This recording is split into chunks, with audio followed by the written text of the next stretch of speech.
Il va arriver bientôt. Nous sommes dans l'époque pré-messianique. Il y a une partie qui vient avant maintenant, Kibbutz, Galouyot, il y a un retour.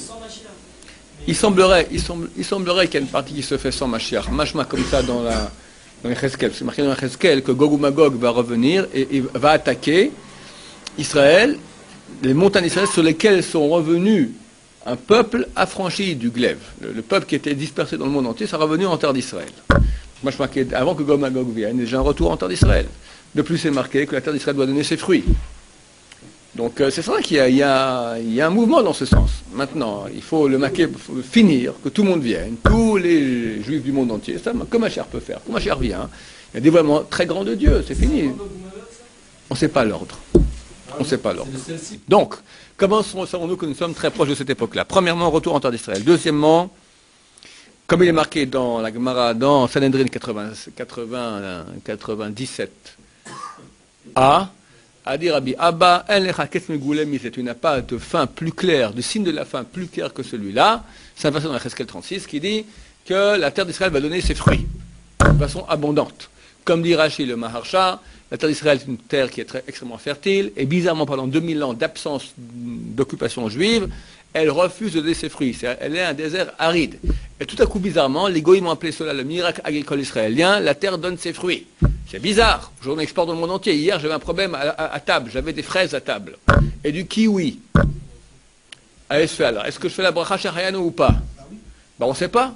Parce que la saison des fraises, c'est au mois de mars-avril. On est encore en décembre. Et le kiwi, il y en a toute l'année. Alors, il n'y a plus de saison. Voilà. Aujourd'hui, on te fait du n'importe... Enfin, on fait tout, n'importe comment, à n'importe quelle époque. D'accord? Aujourd'hui, on exporte dans le monde entier. Ce petit morceau de terre, il exporte maintenant des raisins sans grains, tout ce que tu veux, des machins, dans le monde entier. D'accord? Donc, le fait que la terre d'Israël donne ses fruits de façon abondante, c'est le signe le plus clair, dit la Gemara, le signe le plus clair comme quoi on y est. Maintenant, ça fait déjà 50 ans. Ok, regarde l'histoire, on est dans le mouvement. La Shoah, troisième signe. Donc, d'abord, retour en terre d'Israël. Deuxièmement, la terre qui donne ses fruits. La Shoah. C'est marqué qu'avant que Mashiach vienne, il y aura des grandes souffrances. C'est pas shoot, c'est évident que la Shoah, c'est complètement hors mesure de ce qu'on a vu jusqu'à aujourd'hui. C'est évident, c'est évident. Le retour de la Torah en terre d'Israël. Le Merkaz, les centres de Torah. Aujourd'hui, c'est fini, il n'y a plus de Torah à l'étranger. Les centres de Torah, les grands lacs Torah, les grandes yeshivot, les grands tacham, ils sont où? Un temps, c'était Rav descend, il va à Babel. Après Babel, c'est passé en Afrique du Nord. Après en Provence, après en Ashkénaze, après en Russie, après un peu au Maroc. D'accord? Et aujourd'hui, c'est-à-dire il n'y a pas longtemps, 30-40 ans, Israël. Avant New York, le Rav Moshe Feinstein, Rav Yaakov Kamenetsky, et maintenant Israël, fini. On va comparer la Torah de l'Écoute avec la Torah d'Israël, incomparable. Ils sont où les gars? Tu connais un gadol maintenant, hors d'Israël? Un gadol? Il n'y en a pas. Hein? C'est un grand Talmid Chacham, mais ce n'est pas un des grands dirigeants du peuple. Ce n'est pas Reb Chaim, ce n'est pas Rav Elashit, ce n'est pas Hamovadia, c'est pas la même cour. C'est marqué dans Dvarim. Dvarim l'amène que Dieu nous ramènera en terre d'Israël. Si nous ramène en Israël, le centre de Torah il est en Angleterre, qu'est-ce qu'on fait ici? D'accord, on est venu pour planter des tomates. Le Am Israël, c'est la Torah.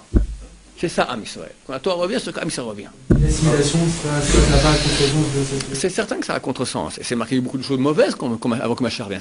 Au niveau moral, c'est la fin des haricots, c'est marqué clairement. Il n'y aura jamais plus mauvaise situation morale qu'il y a eu avant que Mashiach vienne. Oui. Donc il y a les deux. Il y a Or et Chosh Shem Shem Yachad. Il y a la lumière et tu as raison.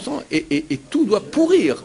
Le Maharal de Prague, il dit que les autres royautés doivent pourrir, doivent disparaître. Le Maharal de Prague, avant que la Mashiach vienne. Pour que la royauté de Dieu vienne, il faut d'abord casser les autres.